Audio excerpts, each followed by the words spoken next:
The sea outside Claire Watson's window groaned like an old ghost, the kind that never left. Every night since her husband's death, she sat alone, her laptop glowing like a small moon in the dark. One evening, a message appeared. "Hello, Claire. You don't know me, but I served with your husband. He was a good man." The sender's name, Sergeant Michael Adams. She hesitated, her heart pounding. How could a stranger know her husband? Yet, his words felt real, comforting. Soon, they talked every night. Stories, memories, laughter she hadn't heard in years. But beneath the warmth, something stirred. Why did his stories of deployment sound rehearsed? And why in one photo was his badge number blurred? How does someone claim to serve honorably, yet hide behind shadows? How much of Michael was true?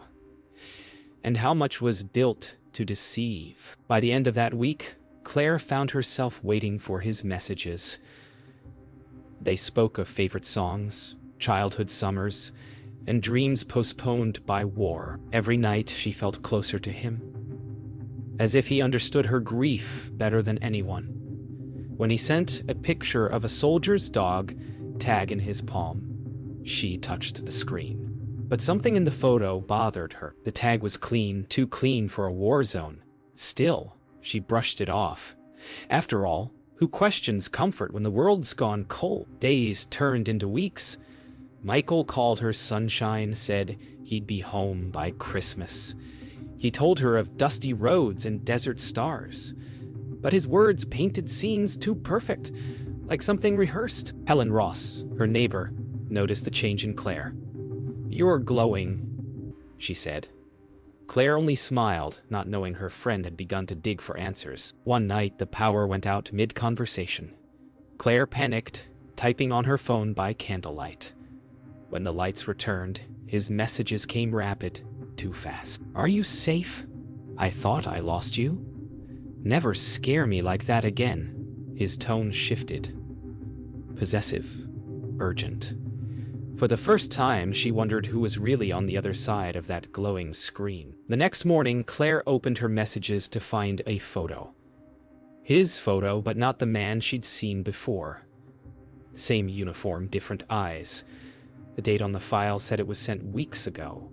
She froze. Was Michael real, or a mask worn by someone else? And if he lied about his face, what else was he hiding? Spring came late that year. Gray and quiet.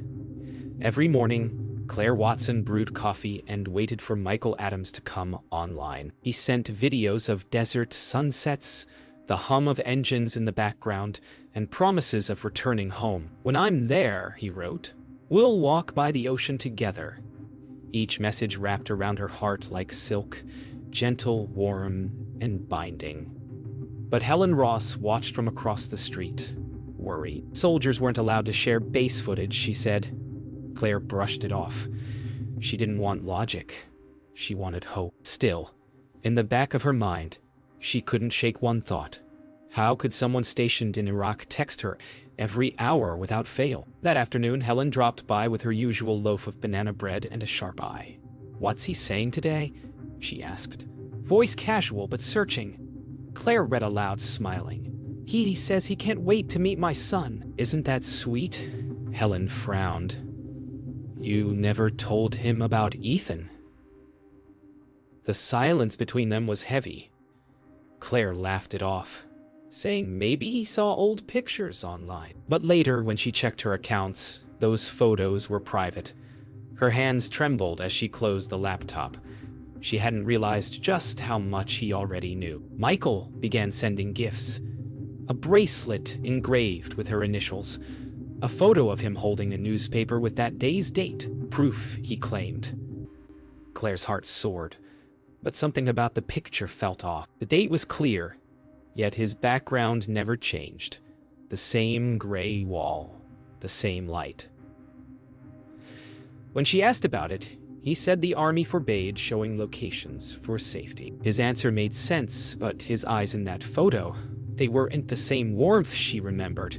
They looked borrowed. Late that night, Claire dreamed of a man walking out of fog, a soldier with no face. She woke drenched in sweat, heart racing. Her phone blinked. "I miss you. I dream of you too." The message timestamp showed it had been sent just as she woke. Her breath caught. Was it coincidence or something more sinister? She stared into the darkness, wondering if somehow, somewhere, he could see her even now. The next morning, Claire called Helen and confessed, "I think something's wrong." Helen listened and said, "Let me handle this quietly." That same day, Helen called the police station, asking for a favor from an old friend, Detective Samuel Reed. Eads Chow. Meanwhile, another message arrived on Claire's screen. "I've got leave next week. I'm coming home to you." Her hands shook as she read it. Joy, fear, confusion, all tangled into one. She whispered, "Finally." But in her gut, she knew the truth was closing in. It was a Tuesday evening when the knock came. Soft, almost shy. Claire Watson froze. No one visited unannounced anymore. She opened the door, and there he stood, Michael Adams.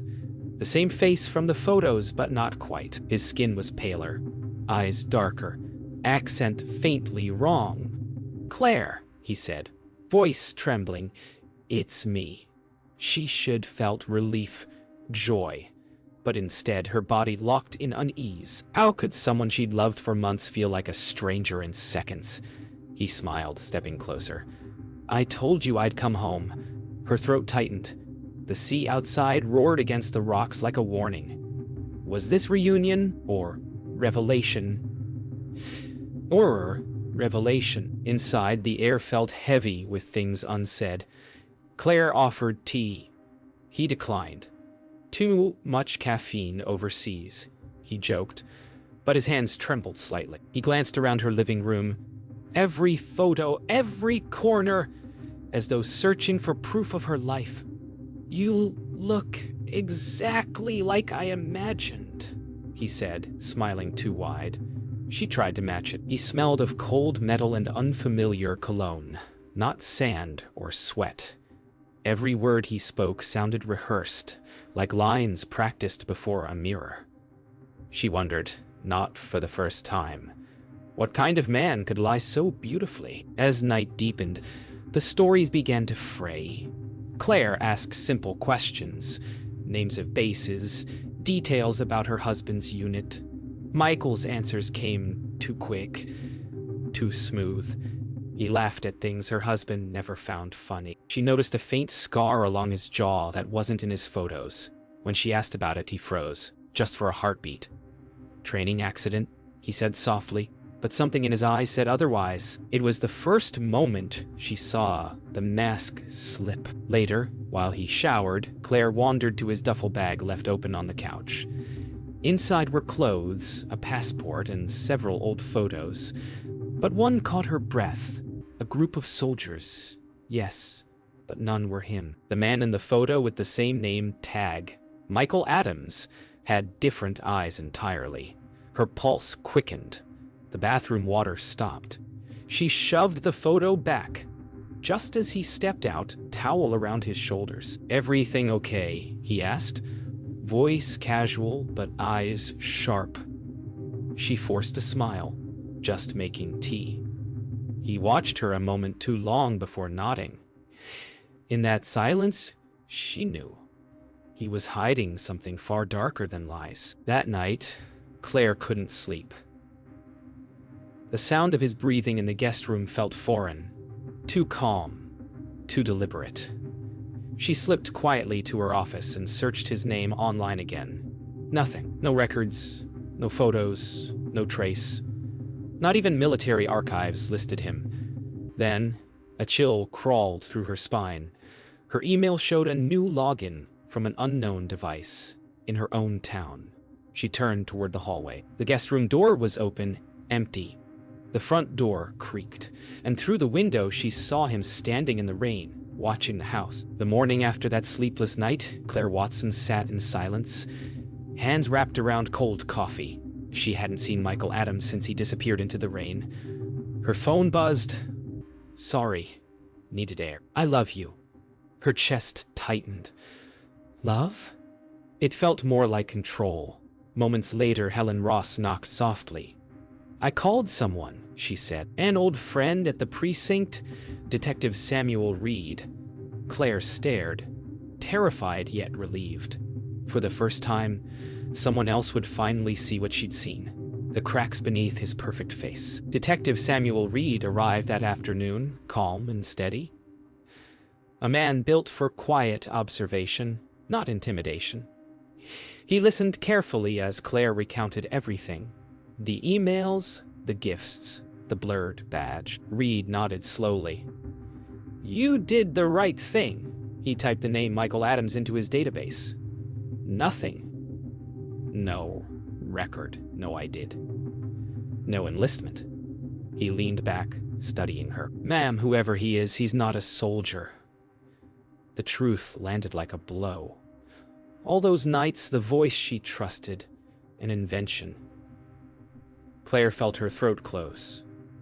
Then who is he? That evening, Reed traced the IP addresses from Michael's emails. The results twisted Claire's stomach. They weren't from Iraq, but from somewhere in Eastern Europe. Romania, he murmured, scrolling. Could be a scam network, but the messages were too personal, too precise to be a simple con. Reed frowned.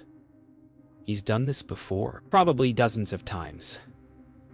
Claire clutched her chest, remembering his words, "When I'm home, we'll see the ocean together." Was she one of many, or something worse, the one he chose to keep? Later that night, Claire's phone buzzed again. A video call. Against every instinct, she answered. Michael's face appeared, smiling, eyes too calm. I heard you talk to someone, he said softly. Her heart stopped. How do you know that? His smile faded. Don't make this harder than it needs to be. The line cut. Seconds later, her porch light flickered. She backed away from the window, trembling. Detective Reed's words echoed in her head. He's watching you. The next morning, Reed returned with someone new. Dr. Lila Moreno, a forensic geneticist brought in for identity verification. If he insists he's who he says, she explained, a DNA test will end the debate. Claire agreed, still shaking. Hours later, Michael appeared at her door again, calm, polite. Reed introduced himself quietly, handing him a swab kit. Michael smirked. If that's what it takes, he didn't hesitate, too confident, too sure. As the sample sealed, Dr. Moreno glanced at Reed. Something in her expression said, this wouldn't be a simple match. 3 days passed before the results came in. Claire Watson barely slept, every sound outside her window feeling like a threat. Detective Samuel Reed sat across from her, calm but watchful, while Dr. Lila Moreno opened the sealed envelope. Her eyes scanned the page, her brow furrowing deeper with each line. This can't be right, she whispered. Then, who does it match? Moreno hesitated. It matches someone listed as deceased. A child who died in Bucharest, 1994. Claire's stomach dropped. What does that mean? No one answered. Dr. Moreno explained carefully, voice low and steady. The profile we ran connects to a Romanian national registry. The child's name was Mihai Dragan, reported missing at age 8, presumed dead in a hospital fire. Claire blinked, uncomprehending. So he's using that man's DNA? Moreno shook her head. No, Claire, he is that man. Genetically, they're identical. Silence spread through the room like frost. Reed finally broke it. How's that possible? Moreno exhaled, eyes dark. Either someone falsified decades of records, or that boy didn't die. That night, Reed dug deeper. Records showed Mihai Dragan was part of a closed government orphanage, one rumored to perform illegal experiments during the 1990s. Most files were destroyed in the fire. Those who survived vanished into Europe, Reed rubbed his temples. Whoever he really is, he's built on someone else's past.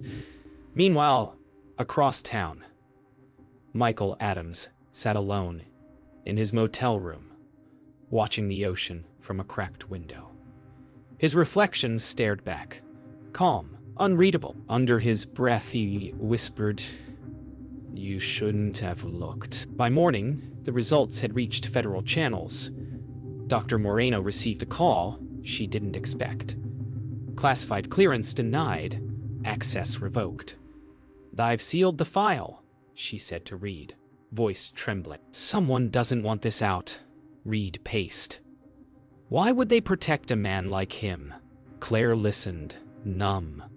She realized this wasn't about romance anymore. She had stumbled into something older, darker, a ghost wrapped in flesh. "If he's a lie," she whispered, "then who made him?" That evening, Reed received a final message, sent from an untraceable account. One photo, Claire sleeping, taken from outside her window. A single line followed, "Stop searching." Claire collapsed in tears as Reed locked every door. Moreno's words echoed in his head. "He's not who you think he is, but he's not alone." Outside, thunder rolled across the ocean. The truth was no longer hiding behind a screen. It was standing in the rain, watching, waiting. Detective Samuel Reed drove through a storm to the nearest federal office, demanding access to the sealed file. "We have a threat against a civilian," he argued. The clerk hesitated, then handed him a single page, a summary marked Classified Project Reborn. It listed dates, coordinates, and one surviving name, Mihai Dragon. Reed's pulse quickened. The file hinted at an experiment to replicate viable human identities for espionage, perfect copies with stolen DNA. Claire Watson listened in disbelief.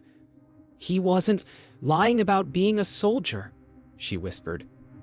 "Just not the kind I thought." Dr. Lila Moreno, 46, traced the genetic markers again, finding sequences altered by early DNA splicing. Technology impossible in the 1990s.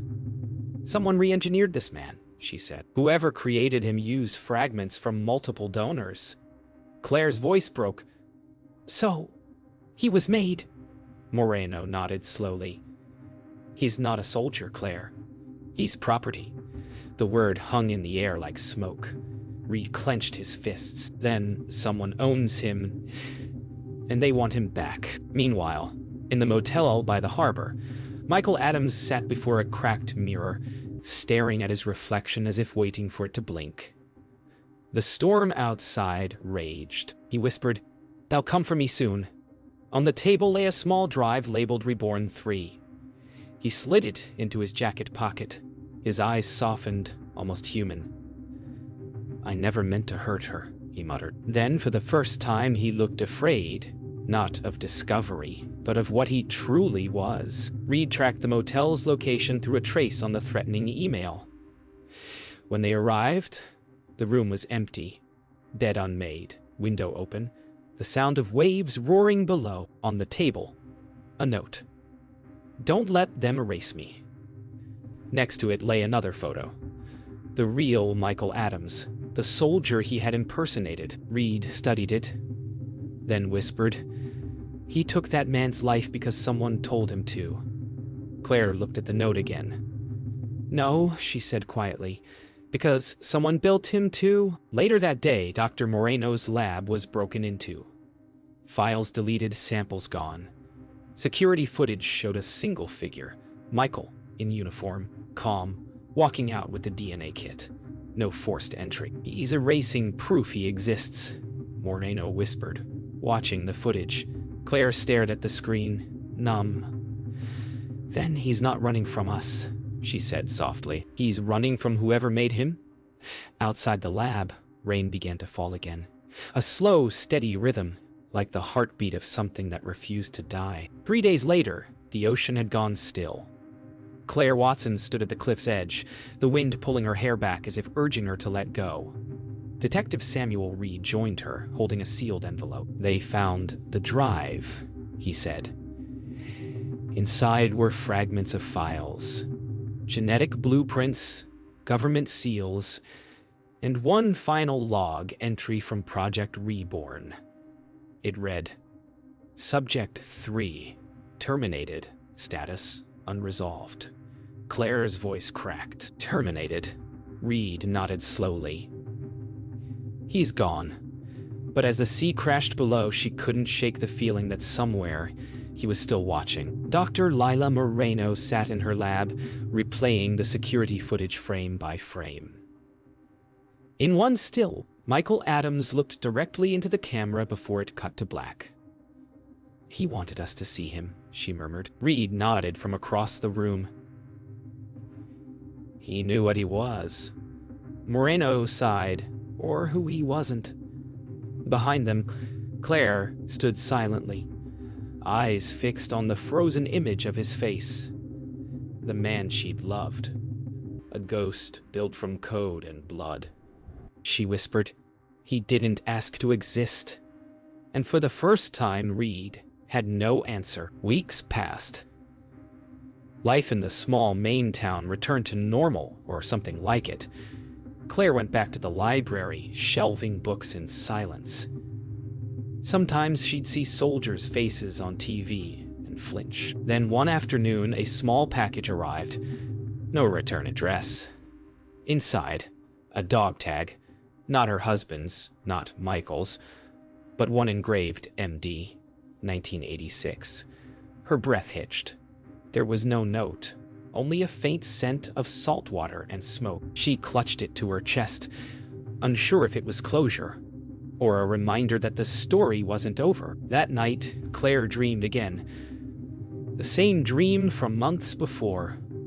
A man walking through fog, faceless, reaching out his hand. But this time, when he spoke, his voice wasn't threatening.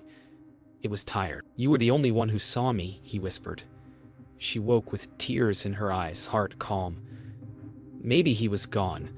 Maybe he never existed at all. The ache he left behind, that was real. And so was the truth she carried. Sometimes, the most dangerous lies aren't the ones told to you, but the ones you choose to believe. A month later, Reed received a call from overseas intelligence. A body washed ashore near Constanta, Romania. No ID, no records. But the fingerprints matched Mihai Dragon. Reed didn't tell Claire. He drove to the cliffside instead, tossing his lighter into the sea. Rest, kid, he muttered. Back at her cottage, Claire lit a candle by the window. The wind rustled the curtains, the flame flickered, and for a moment she could swear she heard his voice again. Good night, Claire. The candle steadied. The house fell silent. Fade to black.